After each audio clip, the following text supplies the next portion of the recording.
Alright, this video is going to be our final segment on TIG welder settings. We're using a Everlast Power TIG 250EX TIG inverter. And although a lot of different inverters have a slightly different twist on their settings, once you understand one, it's a lot easier to understand the rest. So what we've got in front of us here is a bunch of stuff we've already done some demonstrations on using that automatic welding lathe turntable, just to show you what the arc is like and what the bead is like, the effects of different settings on the bead without the influence of the operator, because we had a stable travel speed and a stable torch standoff and all that kind of stuff. But so I've got this stuff. I've got aluminum, stainless steel, and steel in front of me, and that makes up most of everything that's welded. If you learn how to TIG weld stainless steel and aluminum, you can make the little changes for the little nuances for things like Inconel and titanium or cobalt alloys or Monel or things like that. These are the main things, and this is what you need to learn how to weld to branch off into other things. So I've got some 1/4-inch aluminum tubing that's had some anodized coating on it. I've sanded most of it off, but there's still some crap on it. I've got some fairly new, about 50 thousandths wall aluminum tubing here. I've got some stainless steel tubing, piece of steel, just some random odds and ends. And what I'm going to do is I'm going to go through the settings, and I'm going to bounce around a little bit. We're going to go fast. I'm going to talk as fast as I can. We're going to get bugs in our teeth. We're going to fly because we don't have much time. I know you won't watch a video much longer than 9 or 10 minutes, and I'm pushing it at that. But we got a lot of ground to cover here, so we're going to get started. I've got the TIG torch on an Everlast here. What comes with them is this European style torch. It's got a built-in trigger on there, and I'm going to swap back and forth between foot pedal and trigger. Just bounce back and forth, and then I'm going to pan a camera, and we're going to show you the different settings for steel, how we swap it over to weld aluminum, and you know, it ain't that hard. But you know, if you're new to it, then you know you can just watch this video, bookmark it, watch as many times as you need. If you've got a TIG welder and you're just getting started, or you're going to buy a TIG welder, whatever, this video's for you. All right.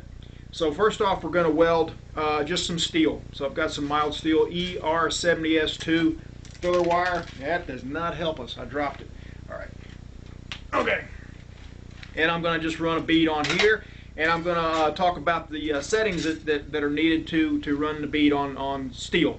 So steel is straight polarity, DCEN, DC electrode negative, because remember we talked about before, electrode negative, the electrode is negative and the ground is positive, and the current is going this way, and that pinpoints the arc and lets us have a nice smooth pinpointed heat on steel and stainless steel and Inconel and things like that. A simple default setting for steel. I'm going to use the foot pedal for right now, so I'm going to set it.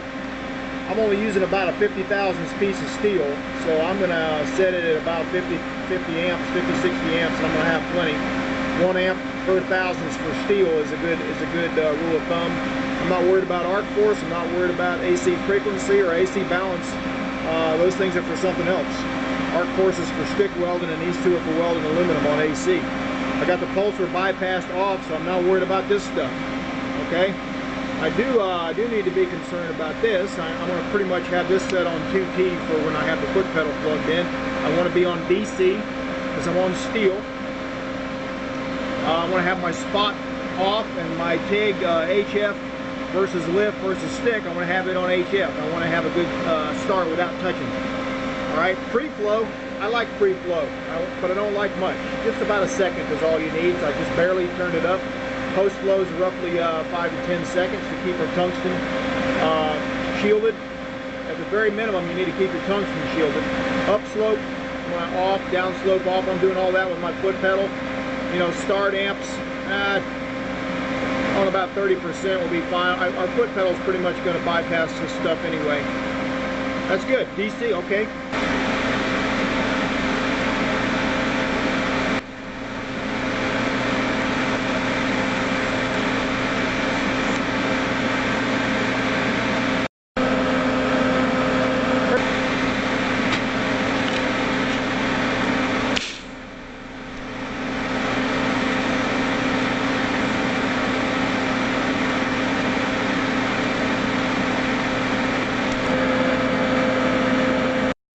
A little aluminum, and because I'm going to weld all the way up to 1/4 inch thick, I'm going to go ahead and bump this thing up bump my amperage up. And it's not going to need a 1 amp per 1,000. 250 amps just to run a bead on that would be a little bit more, way more than I need. I'm just going to run it on up to about 175 amps and work the rest with my foot pedal. All right, for aluminum, I want to be on AC. I'm going to leave everything else alone. Now I do have to be concerned with my AC frequency and my AC balance. I want it on maybe, you know, maybe something like 100 to 120 hertz, like I said before, is a good setting for all around, and about 65 on the AC balance. So 65 on the percentage of electrode negative, that is, which would be about right here, roughly. So that's going to give me, you know, point these things toward one another. That's going to give me a really good setting all around for just about everything. AC frequency, roughly 100. AC balance, 65, maybe 70. That's a good all-around setting. And nothing, I don't have to change anything else. Okay, all I had to worry about when I swapped over to AC was just those two things.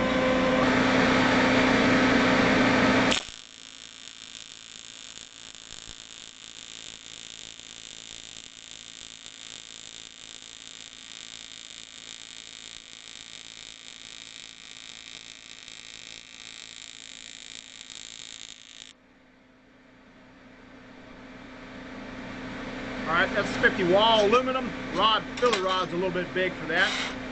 Let's see what we can do here with this big thick stuff without a preheater or anything.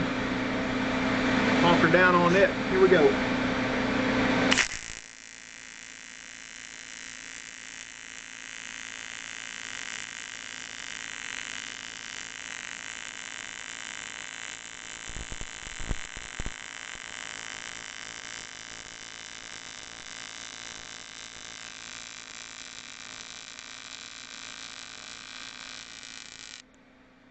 Not a problem.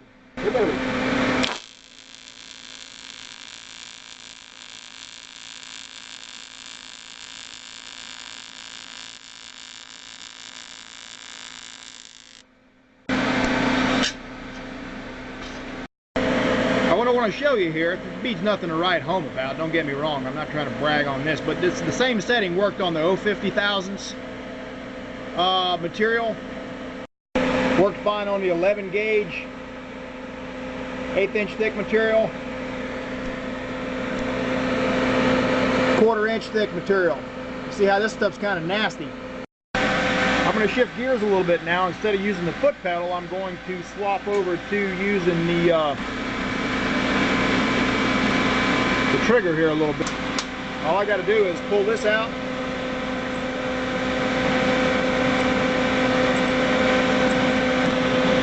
You see this one's only got 2 poles in it.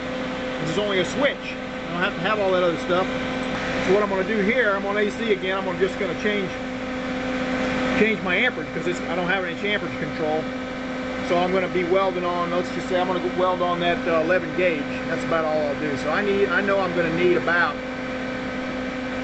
125 amps. I'm going to leave my AC frequency alone. I'm going to leave my AC balance alone because they were good settings. I'm going to 4T now because I'm using that, I want a little upslope and downslope. And now that I'm using upslope and downslope,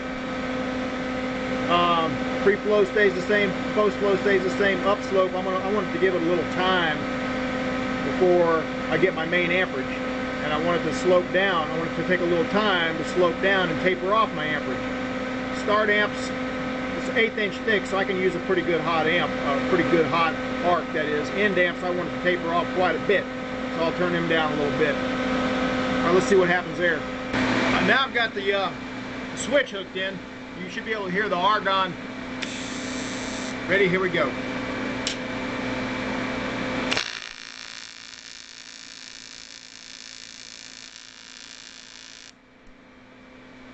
Got it set to downslope a little bit. There we go.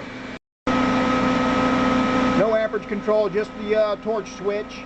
Plenty of cleaning action at 65 on the AC balance and about 100 on the hertz or frequency.